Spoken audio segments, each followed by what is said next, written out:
Salut les cyclistes qui se bougent. Si je vous disais que la planification est la première clé qui va rendre vos séances de vélo plus efficaces, plus de progrès en un minimum de temps. Je vous explique ça tout de suite. Et oui, en effet, une séance n'est jamais efficace dans l'absolu. Elle est toujours efficace par rapport à un objectif et une période. Exemple que je cite souvent, si vous entraînez pour un marathon ou alors pour courir le 100 mètres en moins de 10 secondes, les entraînements ne sont pas les mêmes. Les séances efficaces pour un marathonien ne sont pas pour un sprinter et vice-versa. Si on veut optimiser les séances, il faut qu'elles soient reliées à un objectif. Si vous faites de la piste sur 1 km, des courses fédérales sur 1 ou 2 heures avec beaucoup de nervosité ou des grandes cyclosportives sur 8 ou 10 heures, vos entraînements ne sont forcément pas les mêmes. De la même manière, selon la période où on s'entraîne, il y a des séances qui vont être très efficaces à l'approche de la compétition, mais qu'il faudra surtout ne pas faire quand on est très très loin de la compétition. Et à l'inverse, par exemple, des séances de musculation. Il y a des séances de musculation où on va travailler plutôt ses points faibles loin pendant l'hiver. Et par contre, à l'approche de la compétition, on va faire des séances de musculation beaucoup plus légères pour rester avec de la fraîcheur. Alors, voyons maintenant les éléments de la planification. Voilà, imaginons que vous avez 6 mois de préparation. Ok, vous avez un objectif par exemple au 30 juin alors qu'on est au mois de janvier. Eh bien, on va partir à l'envers. La première période, juste avant votre objectif, qui va durer de 1 à 3 semaines, ça va être l'affûtage. L'objectif de l'affûtage va être principalement d'acquérir de la fraîcheur et votre poids de forme. Ce sont les deux objectifs de cette phase d'affûtage. Donc à l'approche là, on va diminuer les charges d'entraînement.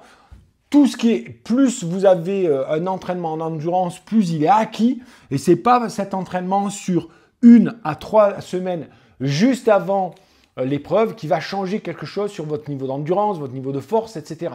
Par contre, moins vous entraînez, plus vous avez de fraîcheur, mais si vous n'entraînez pas du tout, eh bien vous perdez vos qualités. Donc il va falloir trouver un rythme, surfer, trouver un juste équilibre entre s'entraîner le minimum possible pour garder votre état de forme que vous aurez eu avant. Évidemment, la période de 1 à 3 semaines va être déterminée d'abord par votre niveau de fraîcheur. Si vous êtes beaucoup entraîné ici, que vous êtes fatigué, on va prendre plus de temps de récupération. Si vous êtes en super forme et que vous encaissez bien, eh bien on va prendre seulement 7 jours. C'est le minimum pour des épreuves de grande endurance. Au niveau du poids, c'est pareil. Si vous êtes déjà ici à votre poids de forme, on va commencer l'affûtage en termes de poids avec des pratiques peut-être un peu extrêmes qui risquent de fatiguer, mais ça tombe bien parce qu'on diminue la charge d'entraînement.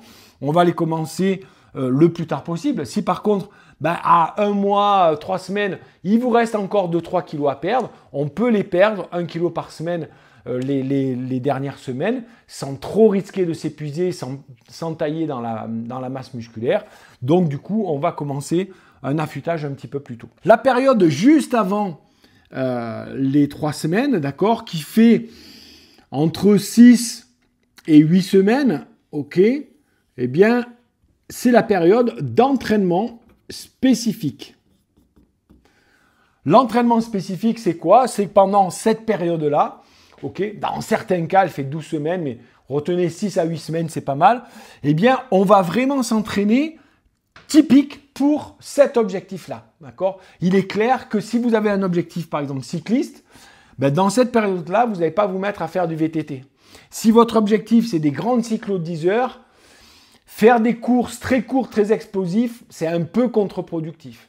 Donc, on va vraiment s'entraîner de manière spécifique sur des parcours de la même durée, sur des dénivelés équivalents, éventuellement à des températures identiques si la température joue beaucoup, d'accord? Si on va s'entraîner en Malaisie par exemple, il fait très chaud, très humide, on a intérêt à s'adapter, d'accord? C'est à peu près le temps que va avoir besoin le corps pour s'adapter à ces nouvelles conditions-là. Bon, je prends vraiment un peu de l'extrême, comme si vous alliez faire une course dans l'Europe du Nord où il fait très froid, vous avez intérêt à vous adapter à l'avance au niveau des températures.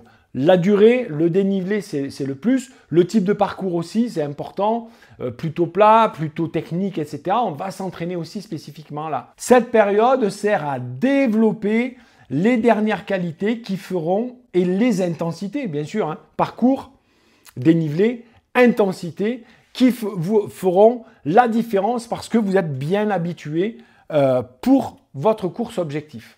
Dans la période d'entraînement spécifique, très important, on va s'entraîner aux stratégies de course. Stratégie de gestion de l'effort, surtout dans les courses d'endurance, quel type de gestion de l'effort, quel watt je dois tenir dans les montées, sur le plat, etc. etc.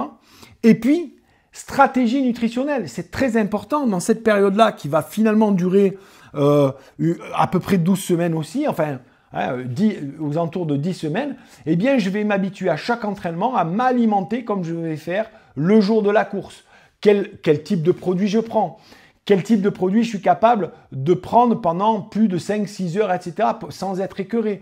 À quel moment je dois prendre du salé? Quelle boisson je prends qui me va bien? Comment je peux la transporter? À quel moment je vais peut-être changer de boisson, etc. Tout ça, je dois le travailler à l'entraînement dans la période spécifique. Juste avant la période d'entraînement spécifique, il va falloir faire quoi? Pareil, donc là j'avais dit 8 semaines, là c'est en général plutôt 12 semaines, d'accord? Donc 12 semaines, pardon, ça nous ramène quasiment ici. Ok, je laisse juste 1 ou 2 semaines. C'est l'entraînement foncier. D'accord? L'entraînement foncier, ça va être ce qui va nous permettre d'encaisser cet entraînement spécifique qui est beaucoup plus court, mais quelque part plus intensif. C'est vraiment là de la grosse charge qu'on va mettre.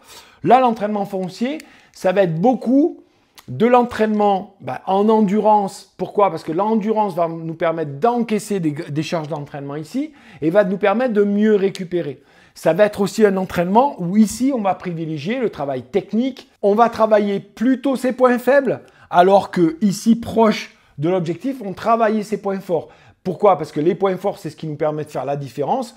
Là, il faut être bien fort et aussi, ça va nous donner de la confiance. Loin des objectifs, on peut travailler ses points faibles, ce qui va nous permettre de rééquilibrer les choses et de pouvoir passer un cran par rapport aux années précédentes. Donc, ces points faibles, ça peut être tant sur le plan technique de pédalage, avoir un pédale plus fluide, plus efficace. Ça peut être travailler la puissance parce qu'on en manque un peu. Ça va être s'affûter parce qu'on a tendance à avoir du poids. Ça va être développer son endurance parce qu'on en manque, etc. Donc, on va développer plutôt ici les points faibles et l'endurance. Pendant la période foncière, la charge d'entraînement ici est vraiment très progressive, d'accord? Le mot-clé ici, c'est la progressivité. C'est-à-dire qu'on peut partir doucement, ok? Mais comme on sait qu'on a 12 semaines, chaque semaine ou chaque séance, on monte d'un cran. Et en fait, en 12 semaines, même si vous partez relativement bas, si vous y allez très progressivement, à la fin, vous êtes à un niveau qui est très haut, très satisfaisant en termes de compétences et de caisse. Vous ne vous êtes pas cramé. Vous ne vous êtes pas blessé, vous avez laissé le temps à votre corps de vous adapter et donc c'est parfait pour attaquer l'entraînement spécifique. Et évidemment, vous l'avez compris, les séances ne sont pas du tout les mêmes selon ces 3 phases d'entraînement. Au niveau de l'alimentation, pareil, ici, si c'est le moment idéal pendant ces 12 semaines, non pas d'entamer un régime, mais de mettre en place des nouvelles habitudes alimentaires pour que vous perdiez du poids régulièrement, mais pas de manière drastique, parce que vous avez trouvé un nouveau style d'alimentation, une nouvelle façon de vous alimenter, les petits déjeuners, comment préparer les repas à l'avance, comment manger plus de légumes, etc. etc. Et ça se met en place sur 12 semaines. Pour arriver ici, vous n'avez pas besoin de perdre beaucoup de gras, parce que faire un régime dans cette période-là, ça va être très compliqué. Vous sollicitez tellement votre organisme que vous avez besoin d'énergie pour les efforts, pour récupérer et pour reconstruire la masse musculaire.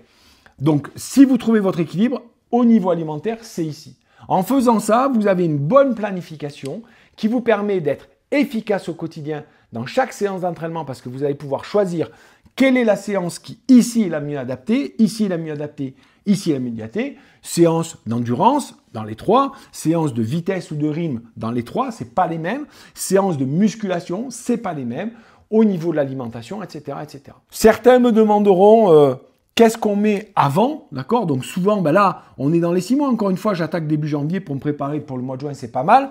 j'ai un petit battement de 10-15 jours qui va dépendre en fait de la durée des périodes que je vais mettre là. Ok, il vaut mieux que j'ai un peu d'avance que du retard.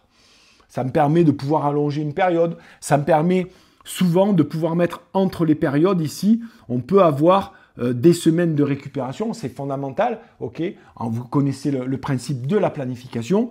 En général, c'est 3 semaines de travail progressif, 1 semaine de récupération. Alors, j'exagère un petit peu parce qu'en fait, on descend à 50%. Voilà, ce qui permet qu'après, de chaque bloc, on va un petit peu plus haut. D'accord? Ça, c'est sur les cycles à peu près de 4 semaines.